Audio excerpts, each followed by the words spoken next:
Il était une fois un jeune homme très intelligent. Son nom était Monsieur Dupin. Avant de devenir écrivain, il était inspecteur de police. Un jour, il a lu un journal et vu un article sur le meurtre d'une femme et sa fille dans un appartement de la remorque. Personne ne sait pourquoi elles ont été tuées, pas même la police. Très intéressé, il décida de prendre les choses en main. Il se rendit donc sur les lieux du crime.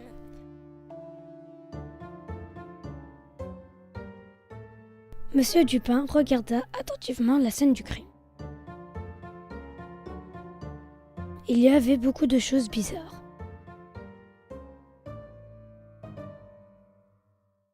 Le lendemain, Monsieur Dupin convoqua quelqu'un sur les lieux du crime. Cette personne avait l'air un peu stressée, mais Monsieur Dupin ne lui dit pas tout de suite pourquoi il l'avait appelé et se contenta de lui donner les conclusions qu'il avait tirées de son enquête. Selon lui, le fait de voler la valise d'argent n'était pas le but de ce crime, sinon elle ne serait plus là.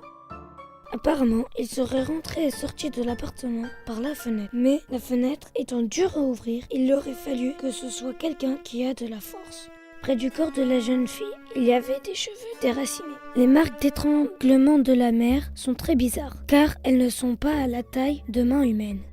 Monsieur Dupin conclut donc que le tueur était un animal, et que selon ses sources, un gorille s'est échappé du zoo il y a pile 2 jours, date du meurtre. Le monsieur commença à stresser, il décida de tout avouer. En effet, cet homme est le directeur d'un zoo. Il n'y a pas longtemps, il avait acheté un gorille. Il y a 2 jours, quand un employé a ouvert la cage pour lui donner à manger, il a pris peur et s'est enfui dans l'immeuble d'en face, chez Madame Espanaille.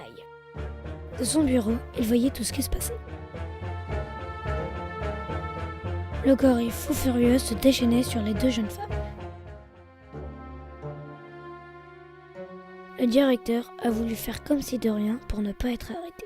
Lorsqu'il se rendit compte du chaos qui régnait, il essaya tant bien que mal de cacher le corps de la mère. Mais en entendant la police arriver, il paniqua et s'enfuit par la fenêtre.